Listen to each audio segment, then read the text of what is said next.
Okay, great. Thank you very much for joining us tonight. Tax efficient tips and financial planning for expats in Portugal and those making their way here, of course, as well. Great to be here with Henry Kent and Chris Gabbett.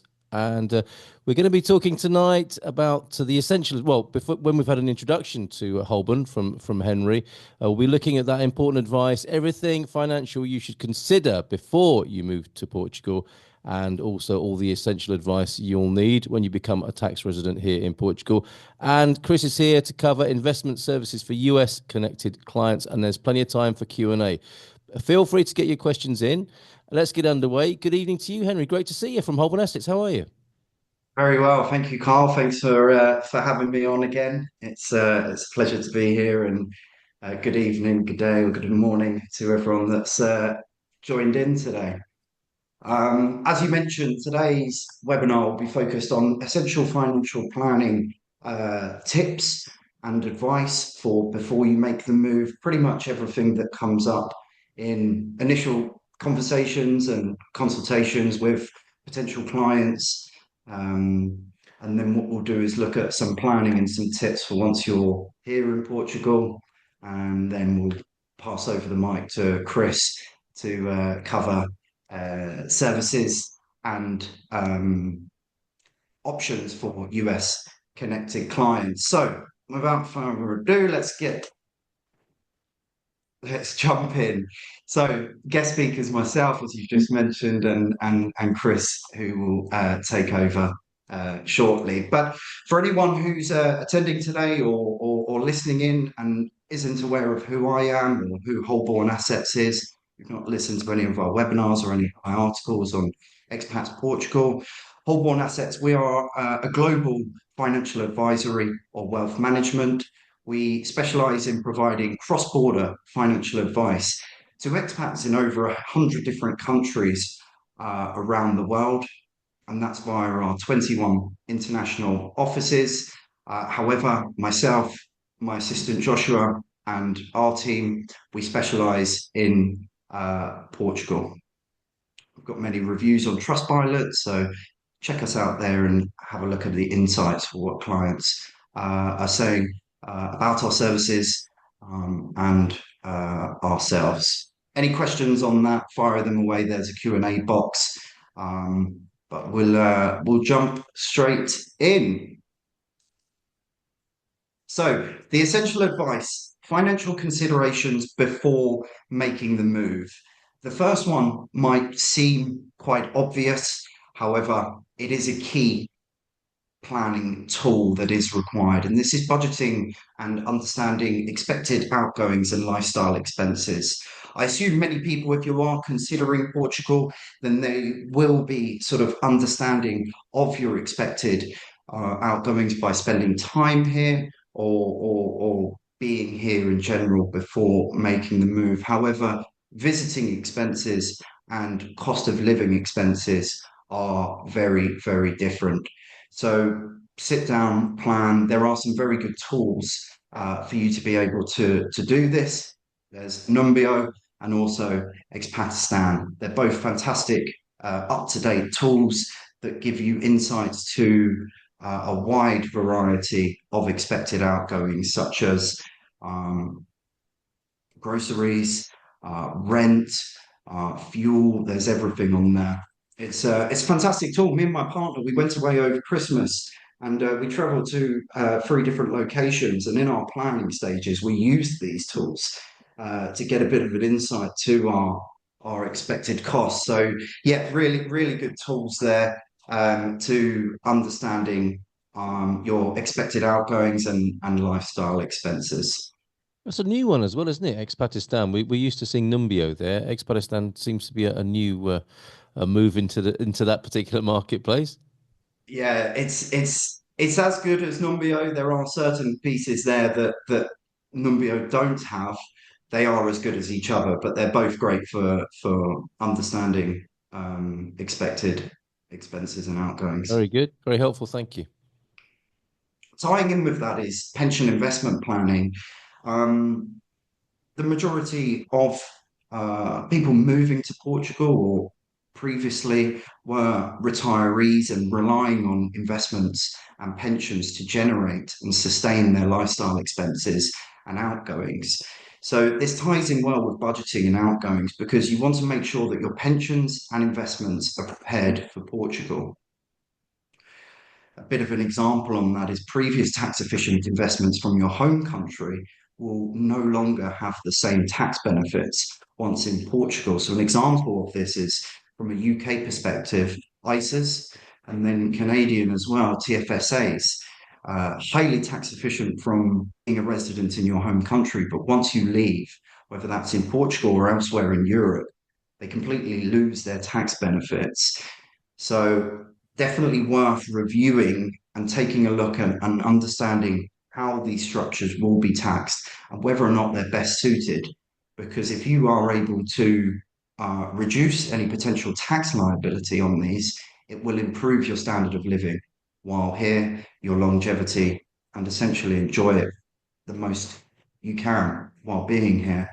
The third and final one is what we will touch on later with Chris as well. But I'm seeing this more and more often coming through at the moment that financial advisors previously working with certain individuals in their home country can no longer continue working with you when you're abroad or in Portugal, let's say.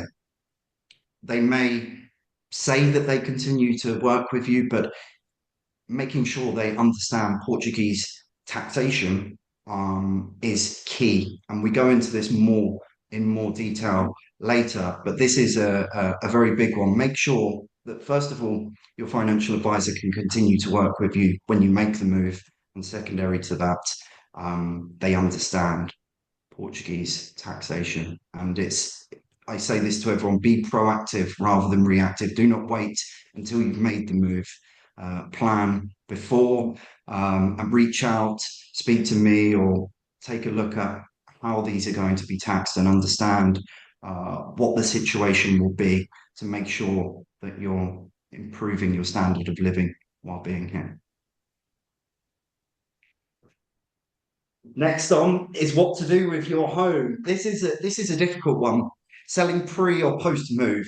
In most countries, there are sort of main residence reliefs, tax concessions when selling your property when you are a tax resident of that country and it is considered your main residence.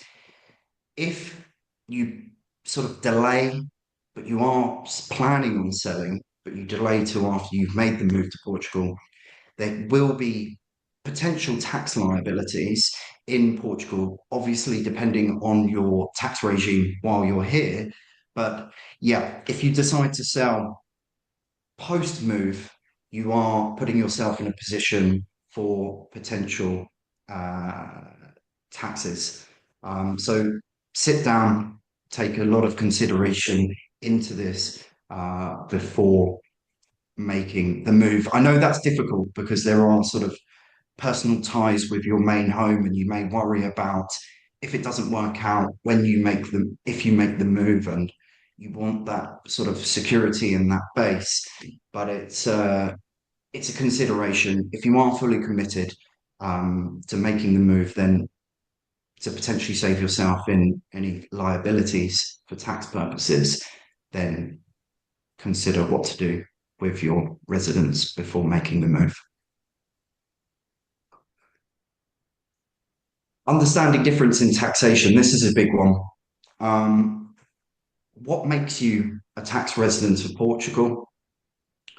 The general rule of thumb is 183-day rule. And that means that if you spend over 183 days in Portugal, and that's not consecutively, that could be broken up throughout the year. If you go over that 183 days, then you will be considered a tax resident of Portugal. So if you're sort of planning on spending a bit of time elsewhere or back home and maybe half the year in Portugal, you have to keep that in mind. But also there are other ways that can make you a tax resident also.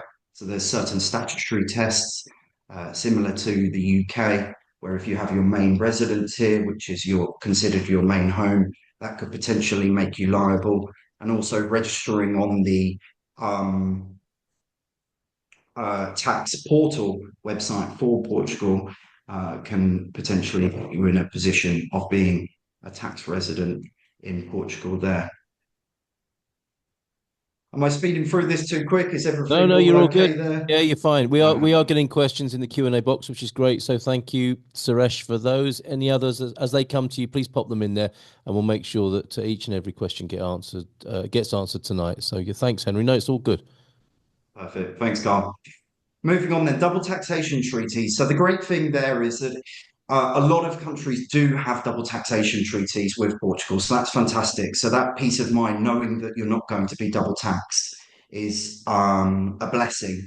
However, each double taxation treaty does have different stipulations. That's whether sort of government pensions are taxed at source or certain taxation happens first, or Portugal has overriding taxations. So it's understanding the basics of the double taxation treaty for your country. Obviously, understanding it in full is very difficult. Some of them are quite lengthy, but understanding the taxation treaty and what parts could potentially affect you. I'd just like to make clear, I'm a senior financial planner here at Holborn Assets. I'm not a tax advisor myself. So although I provide advice on structuring your assets to be the most tax efficient for Portugal, for any personal income tax related questions, that needs to go to the relevant tax um, specialists here on the Dream Team at Expats Portugal, who will be able to facilitate and assist there. Well So said, Henry. Yeah, thank you for understanding, that. Thanks for that. And no, yes, Pedro Franco will be joining us on the Dream Team session as well, so you can ask him and pick up any questions from here and take them to Pedro on the town hall session. Thank you for mentioning that. no problem. No problem. So these are the main points that are always discussed in initial consultations with clients when we're looking at what the plan is, when you're going to be making the move, what assets you have at the moment. These are the 5 points that always come up. So wanted to hammer these home for everyone today. If you have any questions on this for your individual circumstances and you'd like to talk in person, what I'll do is I'll include my details at the end and also a QR code which you can scan. I love the old QR code, which allows you to book directly into my diary, and we can have a one-on-one consultation and run through your individual circumstances or situation. Moving on then, the essential advice. So when you become a tax resident in Portugal, a few main points here that are definitely worth considering. The first one, I was made aware of speaking to some lawyers that we work in partnership with. They made me aware that I thought had come to an end, but applying for an HR is still available until the 31st of March of this year.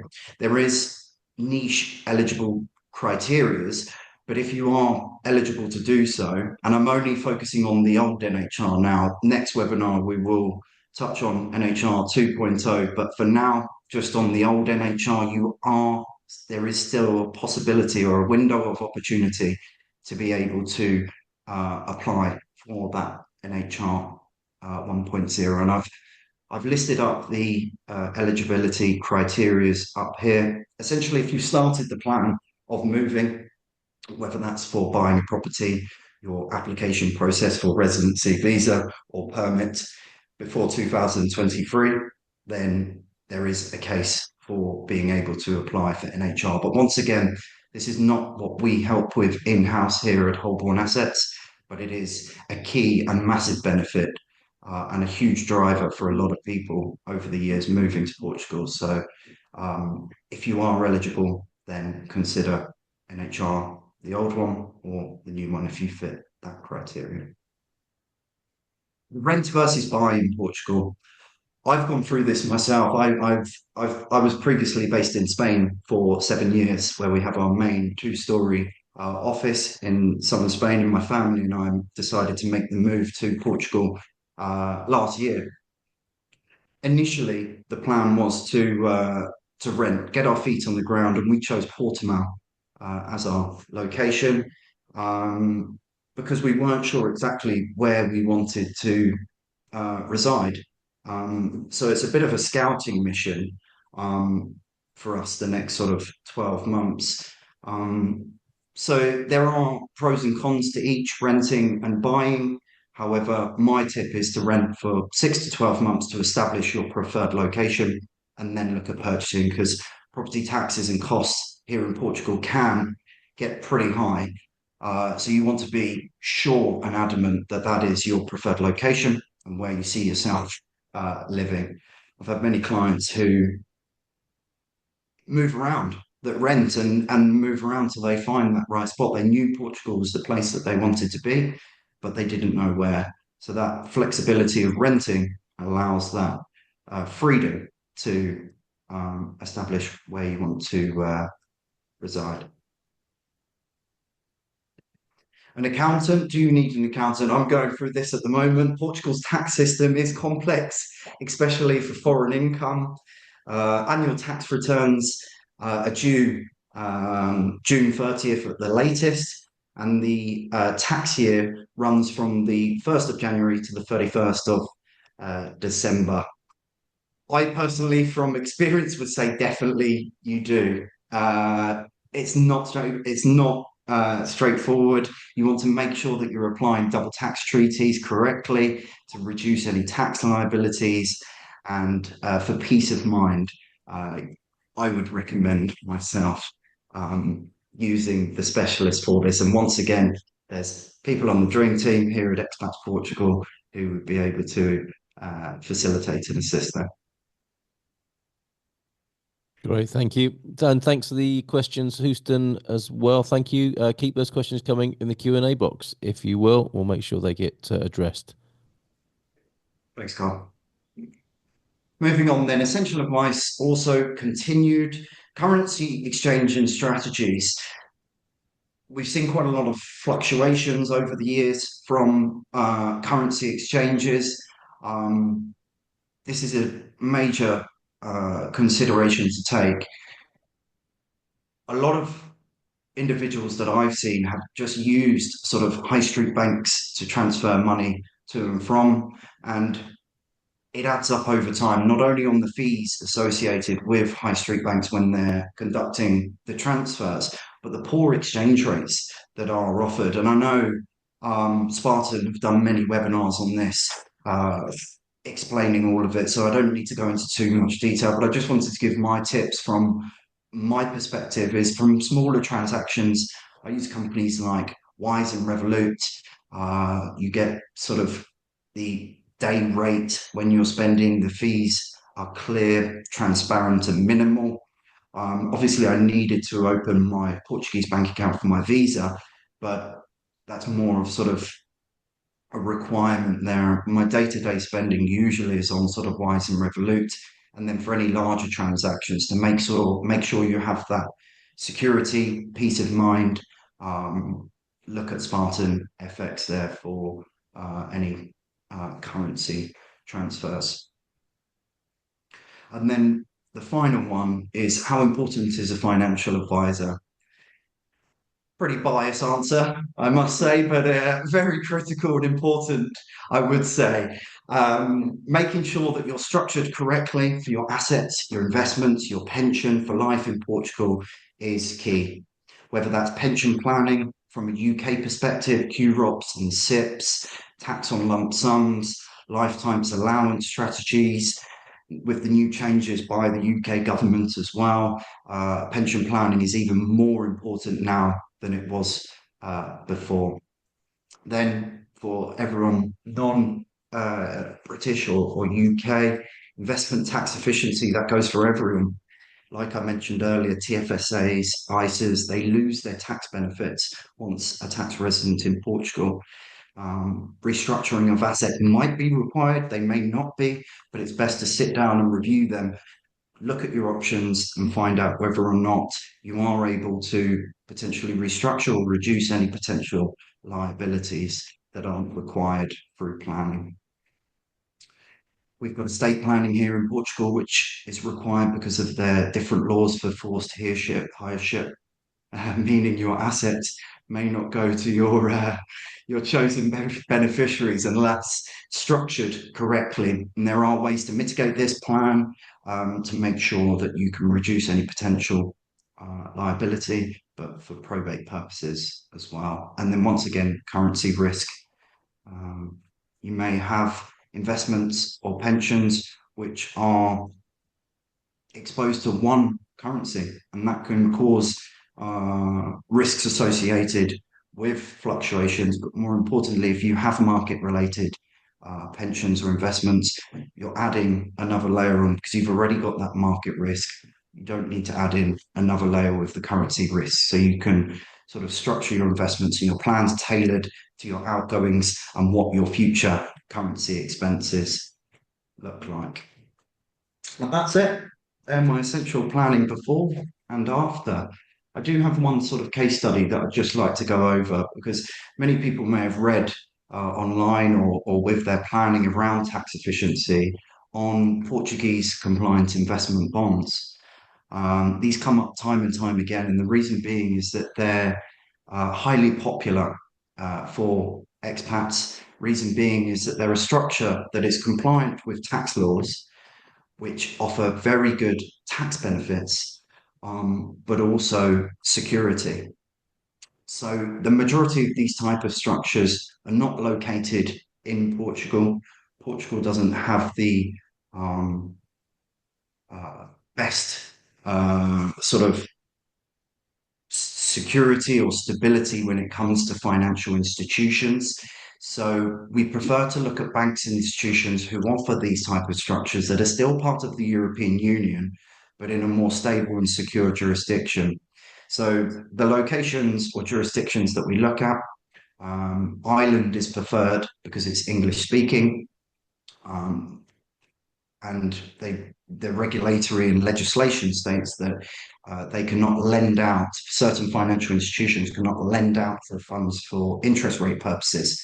So it means that it takes away that institutional risk and your funds are ring fenced from any liability. Rather than certain people split up their accounts into multiple sort of bank accounts due to the Financial Services Compensation Scheme or the European Compensation Scheme, it makes things difficult from tax perspective, reporting. As we're seeing interest rates come down now, we're seeing lower interest being offered, but it allows you to consolidate your investments into one secure and highly tax efficient structure. Just to touch on this as well, one thing I will say, unfortunately, for any American clients listening here, Chris will touch on this later, but this is not suited or tax efficient for any US connected clients. We'll touch on that a bit more.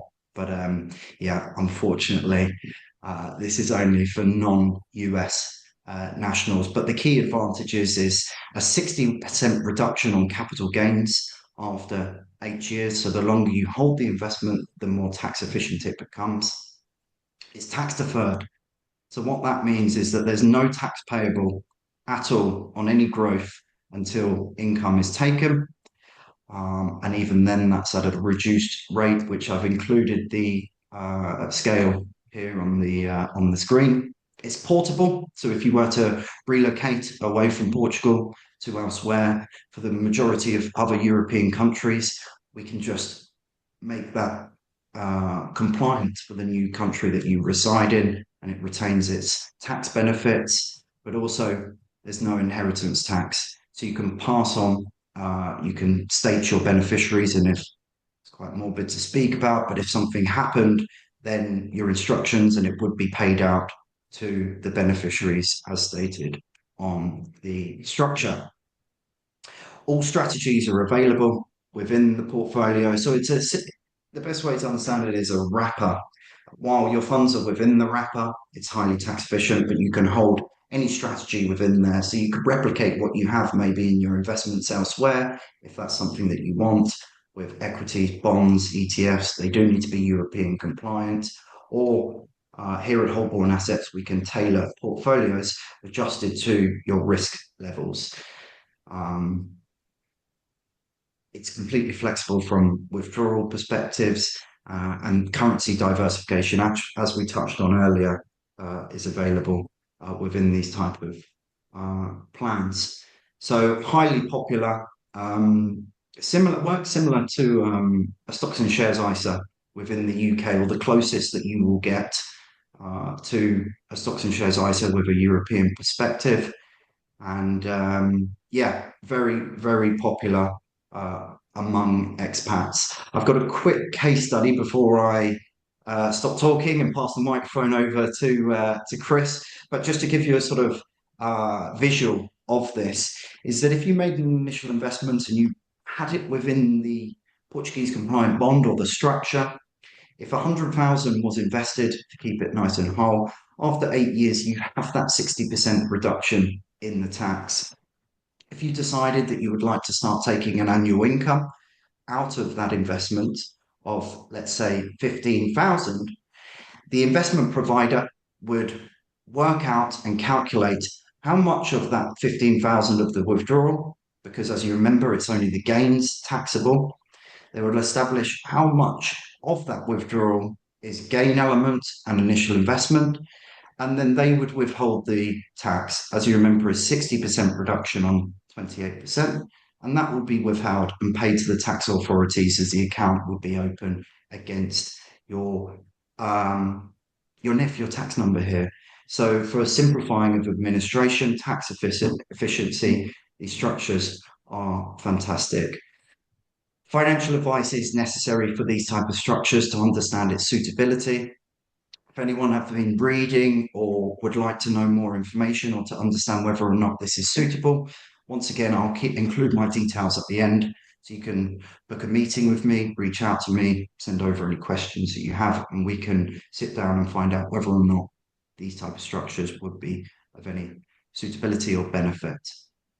And one last part, a tip that not many people know about, is that if you're considering downsizing your property in Portugal, and I've helped many clients with this, save thousands and thousands of euros, if you look to reinvest the proceeds into a Portuguese compliant bond, you can mitigate and reduce capital gain tax liable. However, to qualify, this must be done within 6 months of the property sale. You must be retired or over 65 years of age. And once again, to understand the suitability of this type of product is required by a qualified financial advisor. So any questions on that as well, or if you have any plans to sell in the future, keep this in mind. Obviously, you can reinvest into a property, but this is a secondary option if you're wanting an investment or income strategy from the proceeds. I feel like I've been talking for a while now, so I'm gonna pass over to Chris. Thank you everyone for listening. We'll do some Q&As at the end, and like I said, I'll include all my details. So you can reach out to me if there's anything that you need. Thanks. Yeah, there will be a time to get excited about the QR code. That's to follow. Thanks, Henry. Over to Chris now. Yeah, thanks very much, Henry and Carl. Thank you for the introduction. Just by way of background, I've done a couple of these webinars now, but for those who haven't seen me before, I work for an investment management house based in the UK. It's a global bank called LGT. I'm not here to talk to you about LGT necessarily today, although we can obviously work very closely with Henry and provide investment management advice to expats. I work within the US division of LGT, and so I'm very much used to working with US expats across Europe, but also mainly in Portugal too.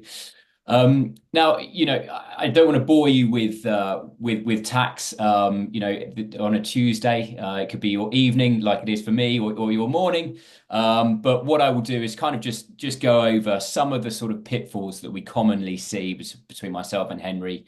When clients are residing in a different jurisdiction, particularly if they've come from the US and come from a place where they've been planning and effectively set up for life in the US.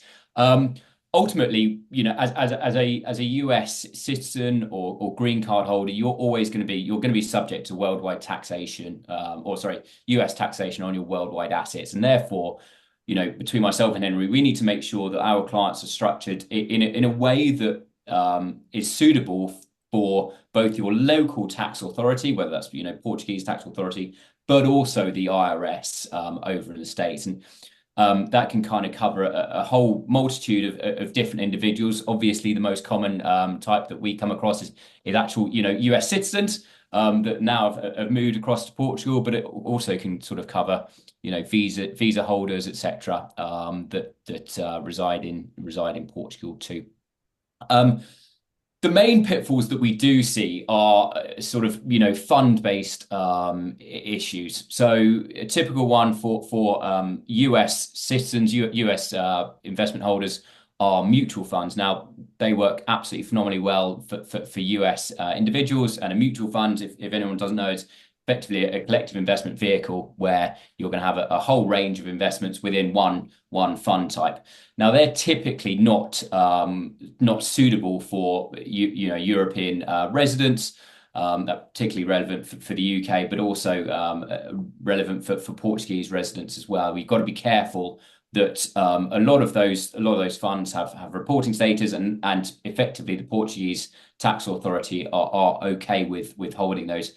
Henry spoke about sort of the investment bonds that work very, very well for non-Americans. I'm going to talk about the other side of that now. So tax wrappers typically don't work for Americans that now reside outside of the States. So effectively, the way that I like to see it is, things that work really, really well in the US don't necessarily work so well outside the States, and vice versa. A sort of a European-based solution doesn't always work well if you're still filing US tax returns. So yeah, those wrappers that are very tax advantageous in Portugal, because you're still going to be declaring US taxation on your worldwide assets. You've got to make sure that wrapper works in the US, and unfortunately, those bonds don't. It's not all bad news. I will come on to some good news, I promise. But yeah, a lot of what we see, we explore all of this. We work, both myself and Henry and the various teams, we work very closely with tax specialists. And we always try and keep abreast of any changes with tax regulations where we can involve different structures, different wrappers, to make sure it's as tax efficient as possible. Obviously, the other thing you've got to be aware of is you are going to be now, if you move to Portugal or another European jurisdiction, you're going to be filing two tax returns. So you're going to need a US-based tax report from your investment manager or wealth manager. But you're also going to be needing sort of a local tax report, with your investments as well. So little things like that, and just making sure that your local advisor is aware that over in the States you have two different types of capital gains. You've got long-term capital gains tax and short-term capital gains tax rates. So it's just making sure that whatever advisor you are choosing to work with is knowledgeable on both Portuguese side of things and US side of things. And then other small things that we also see is, the US have sanctions. They may get, greater with the new presidency. We see it quite a lot with Chinese companies and investments into, funds that have got, certain Chinese companies where they're invested. And for a US taxpayer, that's not really appropriate all the time. There are regulations against that. So little things like that we just need to be aware of and make sure that both, again, your Portuguese advisor and investment manager is aware of those two. It's good to hear, clearly that at least you have the same tax year as the US and Portugal. Here in the UK, we have some weird and wonderful tax year. April 5th tax year. So at least that's nice and streamlined, and so you can plan very easily for any capital gains or income from portfolios. It's all very, very streamlined. There is a dual taxation agreement between the two jurisdictions. It's quite favourable. So it's again, that along with NHR at the moment, it's a great time to move and be an expat in Portugal as a US person. And I saw it. Sorry, Carl. I jumped ahead of you, and I looked at a question that I will come on to in a minute. But for Suresh, it's good news with your 401k or your individual retirement account. Henry, can you forward on, please? Yeah, of Perfect. course. So, this is actually a very sort of typical client for myself and Henry. It's actually based on Yeah. one of our mutual clients. It might ring a bell to you, Henry. They weren't called Mr. and Mrs. Washington for the benefit of doubt.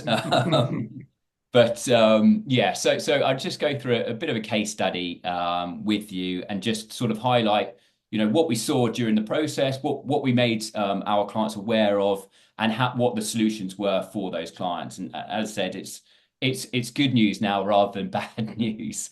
So with this particular couple, they're sort of retired, fully retired well, they were in the US, but now reside in Portugal.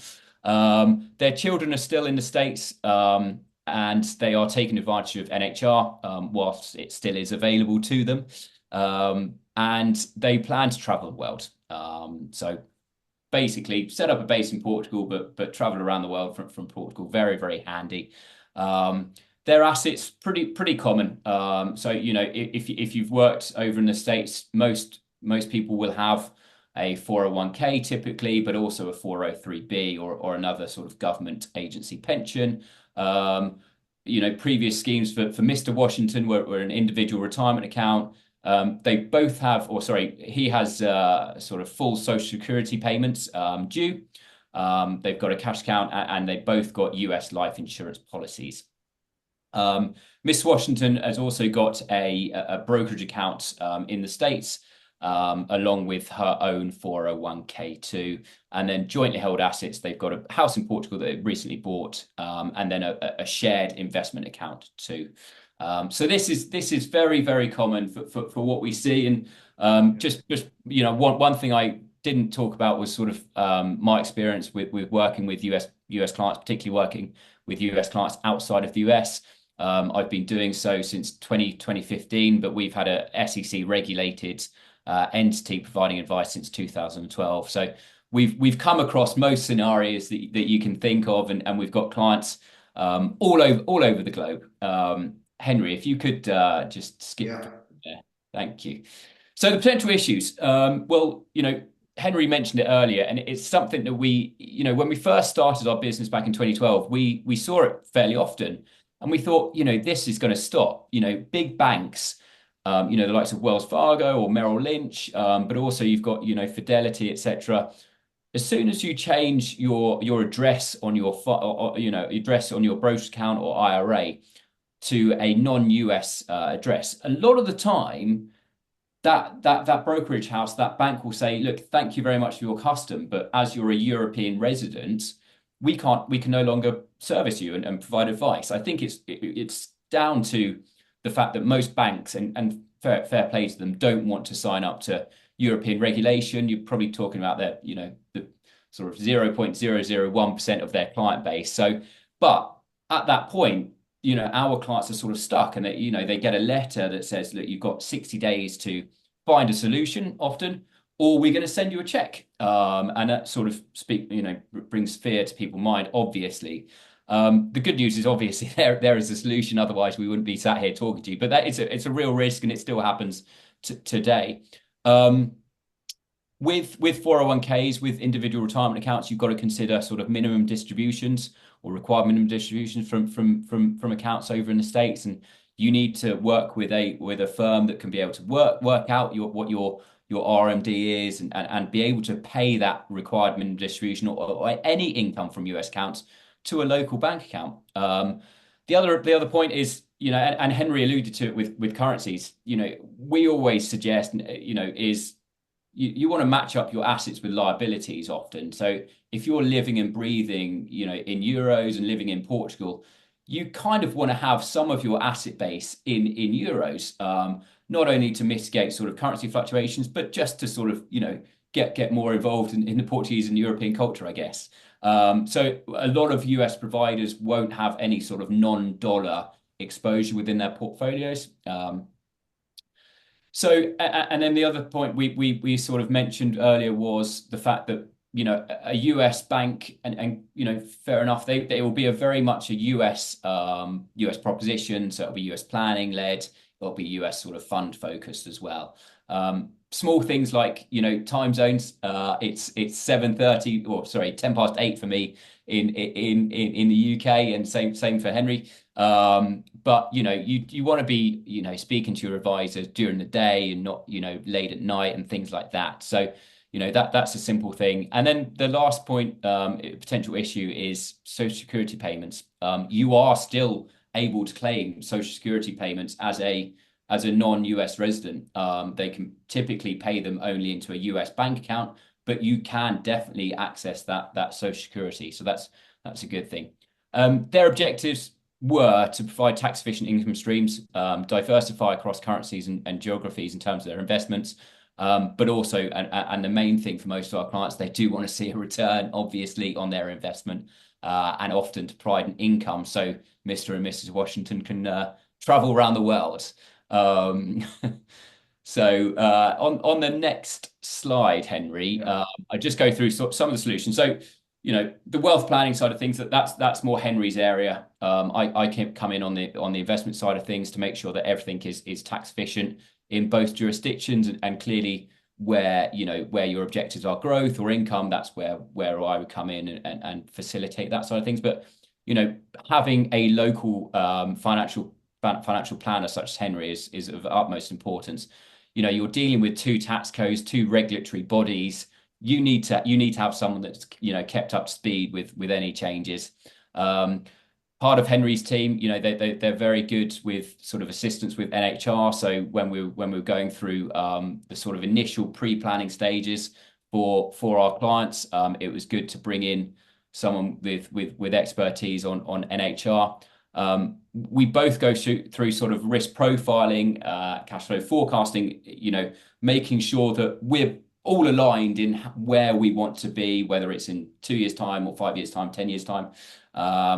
And then consolidation of various 401ks and IRAs for our clients.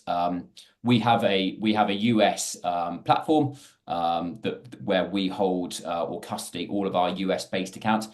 And you don't, Suresh, this is where I come on to your question. You don't have to move your 401k or your IRA to Portugal or Europe. It should remain in the States. It's a great solution. A 401k or an IRA, if someone doesn't know, it's a tax-free vehicle where growth is free of capital gains tax, and you'll pay income tax in your local residency. So if you are under the NHR program, taking income from an IRA is very, very tax efficient. And also keeping your assets within an IRA or a 401k is also very tax efficient too, because it can grow free of tax. So that's, we do this sort of very, very regularly. Obviously, we would provide active management on the investment side of things. We would set up all required minimum distributions, as Mr. Washington was over the age of 73, so he should be taking a required minimum distribution at 75. There's no threat of being sort of exited by their old US bank. We've got hundreds of clients across Europe, and we're very fortunate to have a US platform where they are they know what we're trying to do, and they would never exit a client of ours. We obviously add some diversification across geographies, but also introduce some euro exposure to our portfolio. So again, if our clients are taking an income, whether it's £5,000 a quarter or whatever it is, €5,000 a quarter, sorry, I should say, we want to make sure that is consistent and steady, and make sure that isn't there's no issue with any currency fluctuation. So just having a little portion of their portfolio in euros is very important too. And then clearly it goes without saying, sort of having an online portal and app where Henry can view client portfolios, I can view client portfolios, and obviously as clients you can view your own as well.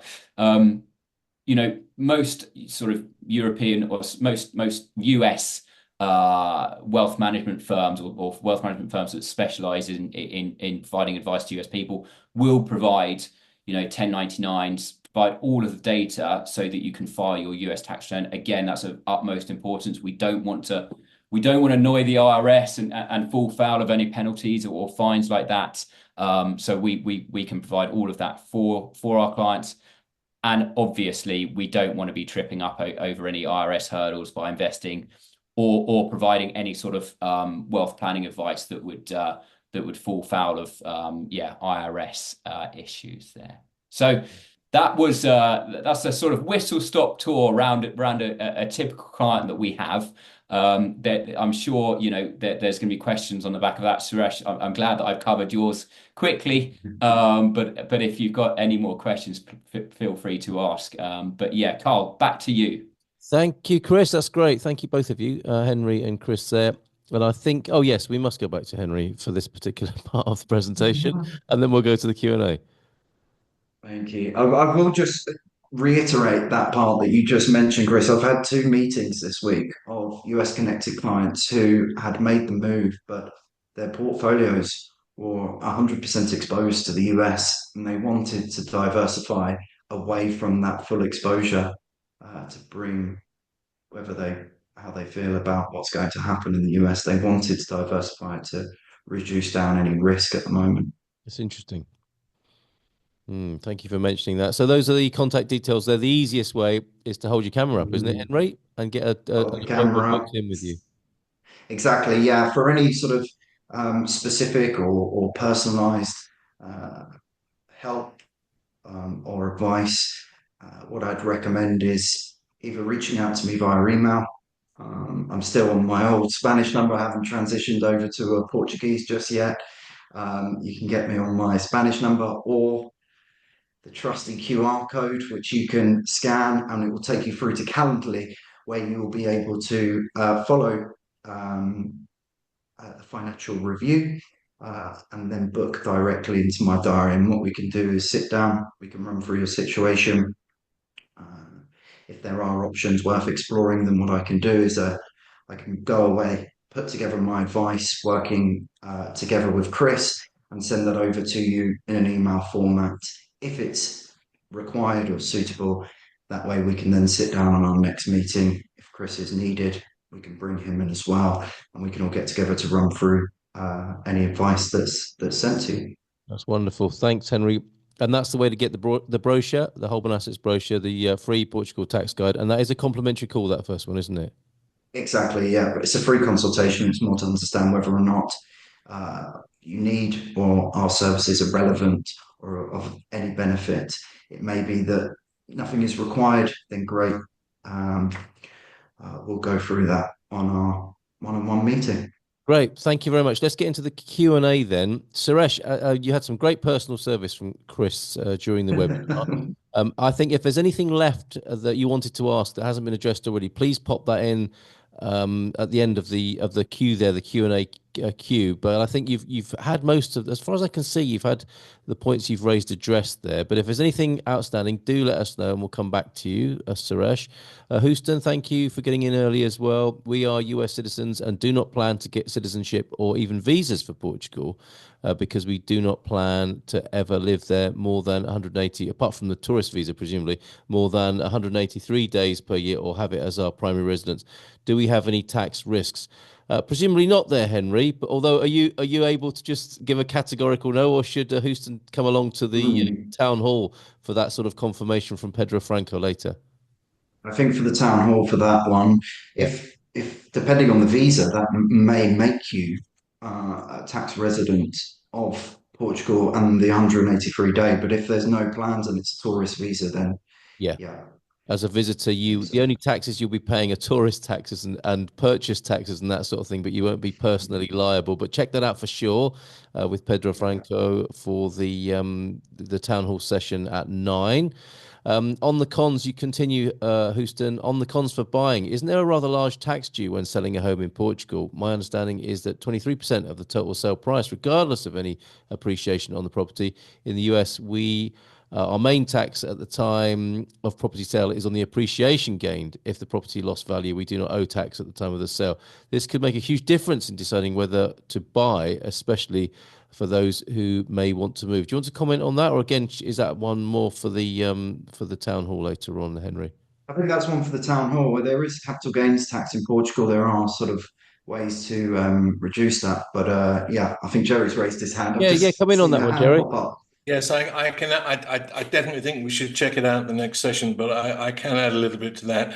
There is a capital gains tax in Portugal. It's 28%. It's payable on the capital gain, but there are allowances against that in terms of there are inflationary amounts that can be deducted over the period of time from the original purchase to the sale, as well as updates provided there are proper fiscal invoices and so on. The cost of improvements to the house, most of the cost of improvements to the house, can also be deducted before the tax is payable. But it's only payable on properties for sale in Portugal.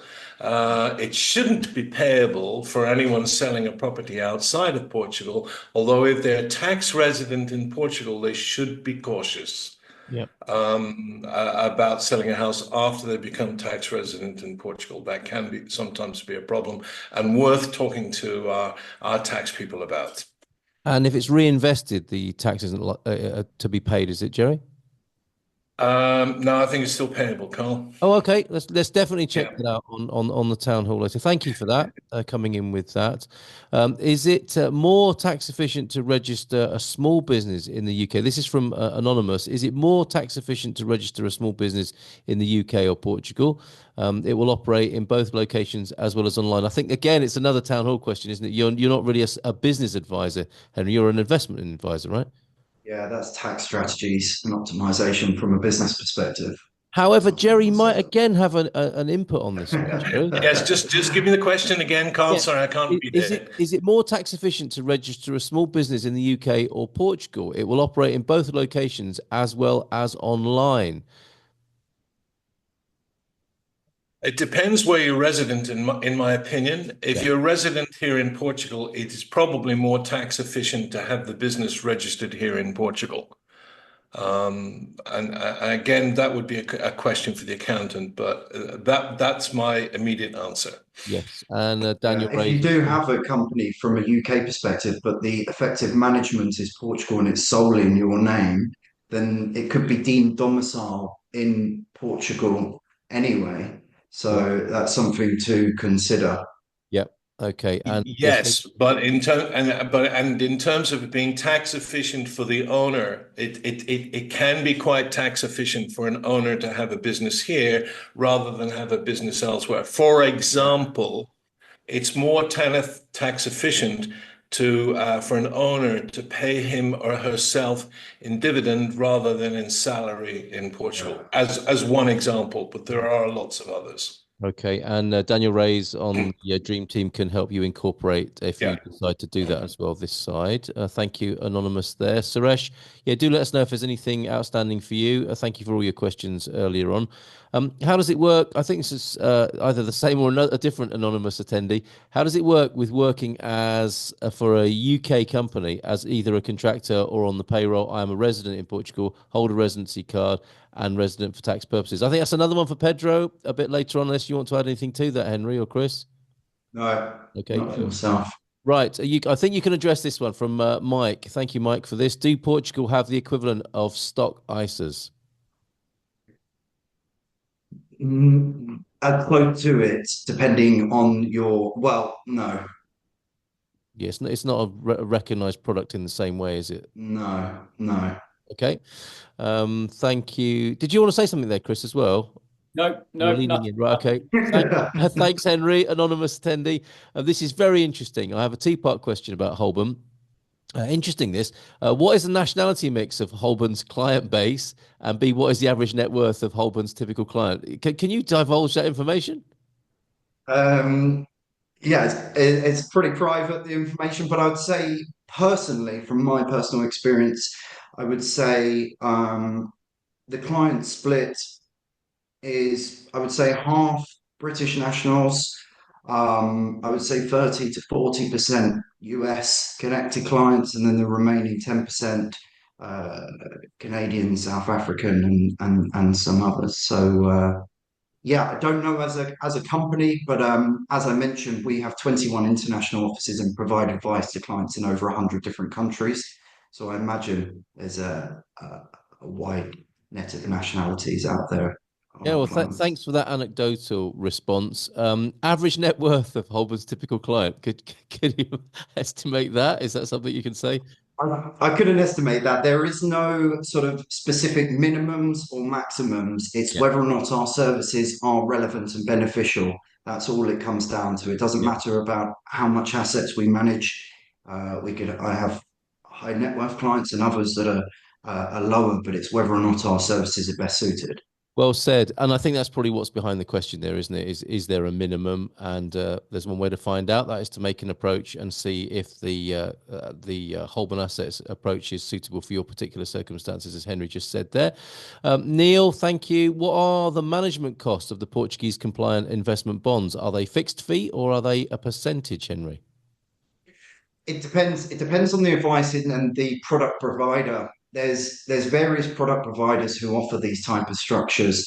That some of them are fixed fee, some of them are asset percentage against assets under management, but they all offer different benefits, and they're tailored to each and everyone's unique situation. So it's about understanding what your plans are, what your goals are, and then saying, right, these are the options and these are the charging structures associated. But the vast majority is against percentage or percentage points of assets under management. Great, thank you for Neil there. And I think you've addressed this, Jerry.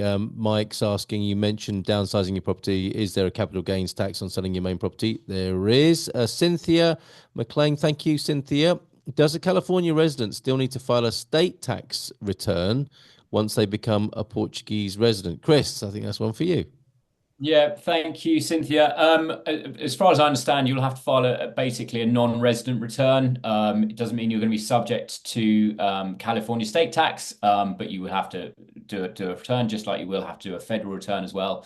If you've got property in California, you will still have property in California. You will most certainly have to do a return. All right. Thank you very much, Chris, for Cynthia there. Sorry, Zoran, I've only just seen this. Please speak a little slowly. Thank you. It might be a Oh, bit too late for sorry. that. However, Zoran, if there's anything, it's not a problem. If there's anything you haven't heard or want addressed again, please just pop that into the Q&A box and we'll make sure that it's all clear for you. And apologies, yeah, we got that memo rather late there.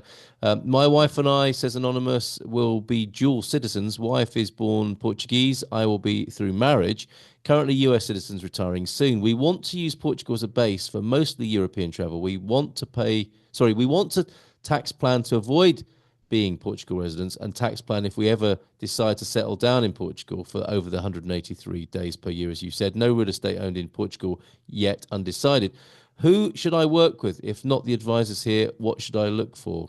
Would you see this anonymous attendee as a potential client here, Henry? The advice, the main focus of any advice provided, whether you're in Portugal, Spain, or elsewhere, is making sure that your investments or pensions are structured tax efficiently for the country that you reside in. Right. So, wherever that may be, is what you need to plan for, if you don't uh, anticipate becoming a tax resident elsewhere. So, it depends on your personal location for tax Yeah. purposes. And with those kind of open plans there, Anonymous, I think it's useful to address questions to the forum, Expats Portugal Forum. Come along to the town hall meetings and put your questions to the widest possible pairs of ears of the experts and get the sort of insight that you need there. Chris, I think you're going to add something to that. No, I'm sure myself and Henry have come across clients that have said, yeah, we're only going to be here for sort of 90 days of the year, and then they really enjoy it, and then Yeah. trip over that 183 days a year, and at that point it's probably too late. So it's all about pre-planning. Yes. And I'm sure conversation with Henry or the rest of the dream team will help. It's like a tripwire, isn't it? Or one Yeah, of those, one exactly. of those lasers you see in an adventure movie that you when you trip that liability there. So yeah, be careful with that, Anonymous, and stay tuned. We've got lots of experts who can help you as your plans change potentially. For Chris, what US investment management firms would you consider to be your closest competitors? Do you want to answer that? There are none, Carl. Hey, good It's answer. only us. Brilliant. No, look, there's plenty of firms. I'm sure, if you go on Google and sort of type in US investment management advice outside of US, there'll be plenty coming up. Yes. And look, I'm sure most of our competitors are very, very good as well. So yeah. Okay, thank you very much. Yeah, I mean, you may want to say what your USP is and how you're outstanding, as well. Feel free. Yeah, well, look, I think the fact that we can provide investment management advice to clients in Europe, which is a bit of a niche, and not many people can do that, and not many firms can provide investment management advice on US retirement accounts as well. There's plenty of firms that can provide local advice, i.e., UK, Spanish, Portuguese investment management advice to US people, but not necessarily US type investments. So. Great, thank you for that. There you go, Anonymous. Another Anonymous US citizen plan on D7 visa route for Portugal. I am a quarter of a trust. I don't really understand that. How would the sale of a home within a trust be taxed if a Portuguese tax resident? I think that's one for Pedro, isn't it, later on? Yeah. Unless you want to add anything to that, Henry. Any No, precedents unless you're aware Chris of? does that. That's a No, complex structure. the Yes. only thing I would say is if it's a US trust and you're selling property, sorry, is it property within the trust? Sorry, it's going to be a sale of, yeah, it's going to be complex. It's one for Pedro for sure. Yeah. But yeah, where trusts are involved, there's typically more tax filing to do.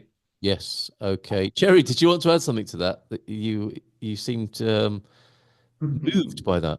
No, I totally agree with what Henry and Chris said. It's Right. definitely one. A complicated one, right? Yes. A wry smile can say so much, can't it? Yes. Yes. This was a question about selling property in Portugal. That was Houston earlier on. Thank you for the advice there from Houston.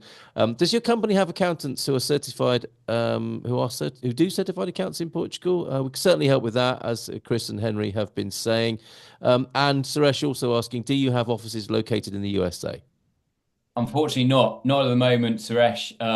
Yeah, much to my disappointment, I'm still stuck in London. But no, we travel out to the States quite a lot because we've got clients over in the States, so we get to enjoy the US that way. Let's talk about location then, because I've got a question for you, Henry. But Chris, where would you ideally like to be headquartered in the US if you had the chance? No, the main hubs of our clients are New York, Florida, Texas, and California. It used to be just New York and California. Texas is massive now, but Right. you know what? I'd quite like to be in Texas actually right now. Very interesting. Okay. Yeah. Yeah, good. And coming back to you, Henry, you were talking about you gave a little tip to set up a base camp and find out what works for you, and which is what you're doing, as you mentioned earlier on, based in Albufeira, I think, working in Portimao. How is that for you? What are your impressions as you make your investigations into where you might want to live in Portugal? Can I ask you that on a personal level? Yeah, of course, of course. It's flipped around the other way. So the office is in Albufeira, and we I beg chose Portimao. So my partner, she's a Pilates teacher, and the studio that she goes to is in Lagos. Right. So we chose Portimao as it was in the middle ground for the two of us.